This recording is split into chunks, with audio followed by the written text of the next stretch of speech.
2025. Une autre vision très claire pour le trader. Alors, ce matin, j'ai décidé de partager un peu d'idées avec vous. Ok? Et j'espère que ça va vous réconforter un peu. Ok? Un instant que je me mets sur la voie. Hop là, il y a une voiture.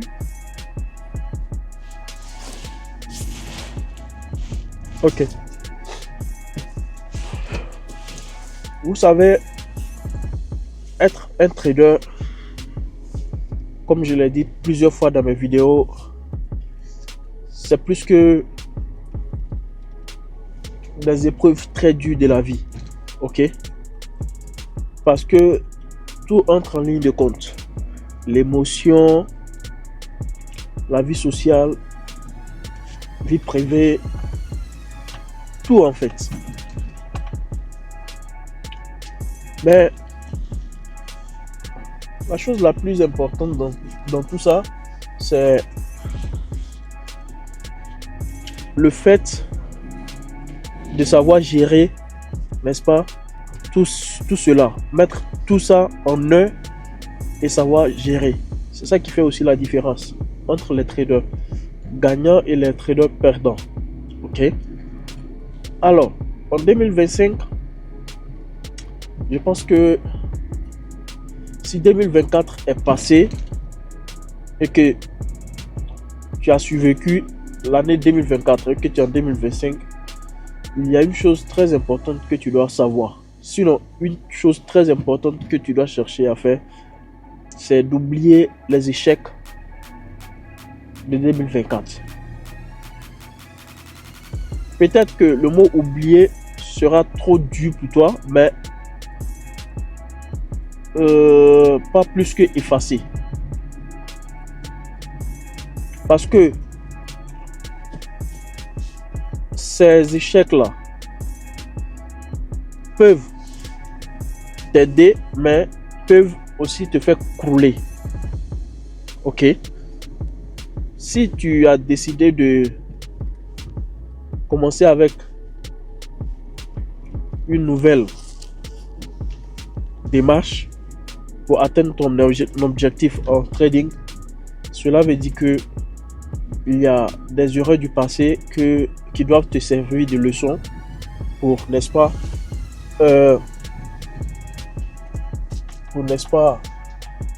être rentable, ok, en 2025.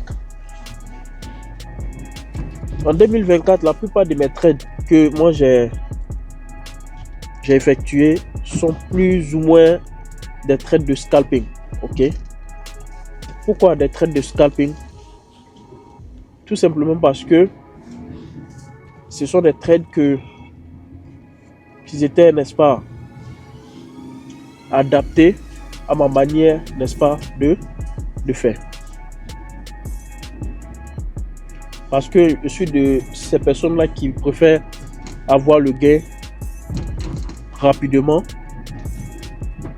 ok, et fermer également rapidement leur position avant que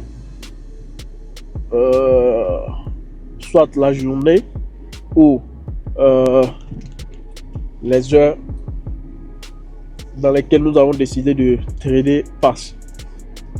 Donc du coup, il nous arrive souvent de trader également des infos. By the way, ceux qui traitent des infos qui sont les fundamental analysis, qui font des analyses fondamentaux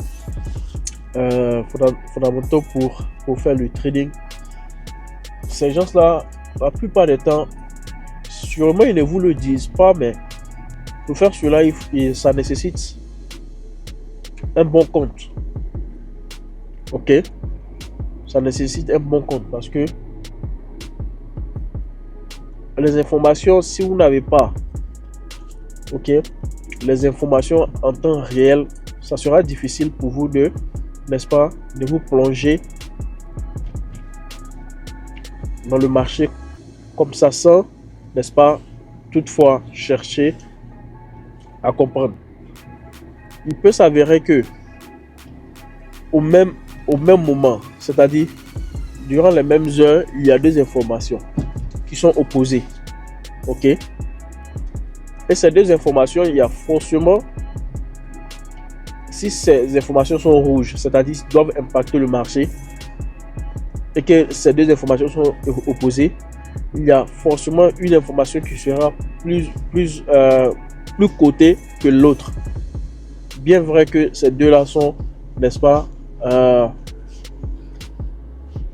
bien vrai que ces deux impactent le marché.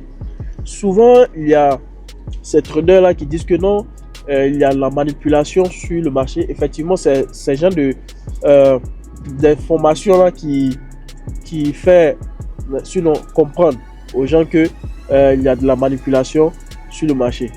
Sinon, en temps réel, il n'y a pas de manipulation. Si la première information dit que, par exemple, je prends le cas de l'or, si la première information dit que, ok, l'or va aller en hausse, c'est-à-dire l'or va grimper, et que la deuxième information dit que l'or va baisser, alors, qu'est-ce qui va se passer dans ce sens-là? C'est-à-dire, il y aura conflit, ok? Il y aura conflit. Donc, tous ceux qui vont acheter, ok, dans un premier temps, ils peuvent, ok, voir que l'or est en train d'acheter, ok, donc ils seront contents. Et ceux qui ne seront pas, sinon capables de vite sortir du marché en ce moment-là, qu'est-ce qui va se passer avec ces derniers-là? Ok, ce qui va se passer, c'est que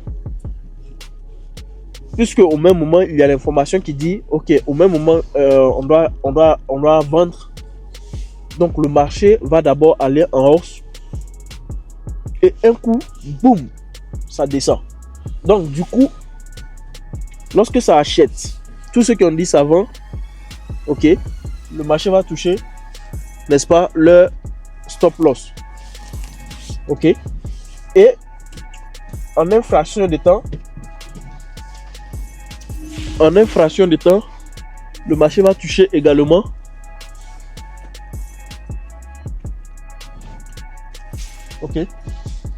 le marché va toucher également le stop loss de ceux qui disent que le marché doit, n'est-ce pas, acheter.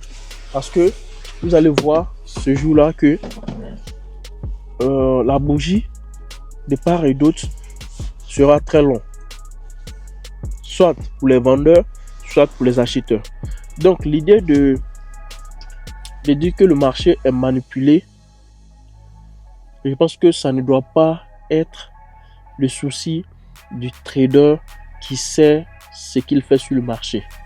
Ok, et je pense bien que la chose la plus importante dans tout ça, c'est de savoir, ok, avant d'entrer sur le marché, de savoir si il y a des informations qui vont impacter le marché ce jour-là.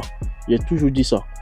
Donc, vaut mieux, si vous avez un petit compte, vaut mieux sortir du marché parce que en un temps de record, ça peut, n'est-ce pas, bousiller vos comptes. Ok? Donc, il faut sortir. C'est la meilleure façon de ne pas, n'est-ce pas, tomber dans cette idée de, ok, le marché est manipulé, le marché est comme ceci, le marché est comme cela. Donc, 2025, il y a beaucoup de précautions qu'il faut prendre. Ok?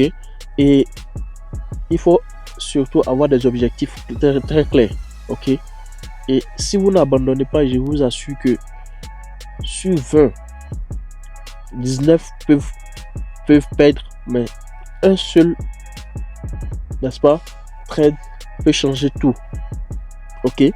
Vous pouvez avoir même 19 positions échouées et un seul trade, une position qui va, n'est-ce pas, changer toute la donne.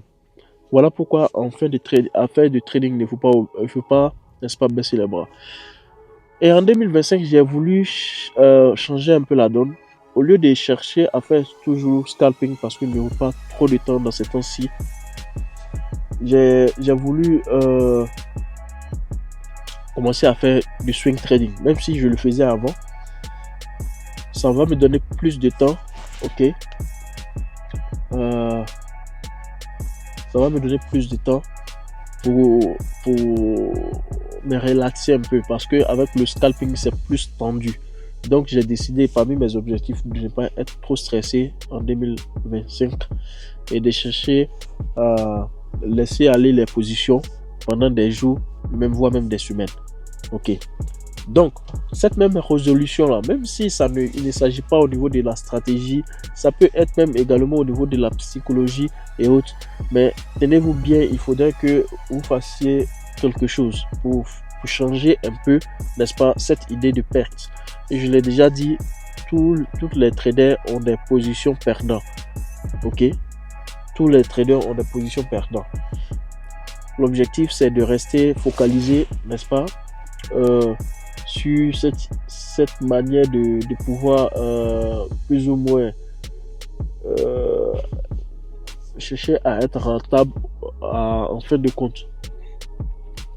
Donc, ceci étant, c'est, disons, cette idée que je voulais partager avec vous ce matin. J'espère que ça va, n'est-ce pas, vous aider à vous galvaniser et chercher à vous booster pour votre parcours en trading. Et sur ce, moi j'arrête cette vidéo. Que le Tout-Puissant reste avec vous. N'oubliez surtout pas, n'abandonnez pas. Si vous n'abandonnez pas, c'est sûr et certain que vous allez arriver à atteindre vos objectifs. Ok? N'écoutez pas les rageux. Restez dans votre monde. Restez dans votre monde. Parce qu'ils n'arrivent pas à faire ce que, n'est-ce pas, vous avez entamé. Je le dis ouvertement, le trading n'est pas fait pour tout le monde. Ok? Et la plupart des traders, lorsque vous les voyez, surtout dans leur début, vous avez l'impression qu'ils ont une vie de merde. Jusqu'à ce que, n'est-ce pas, arrive ce jour-là et tout change.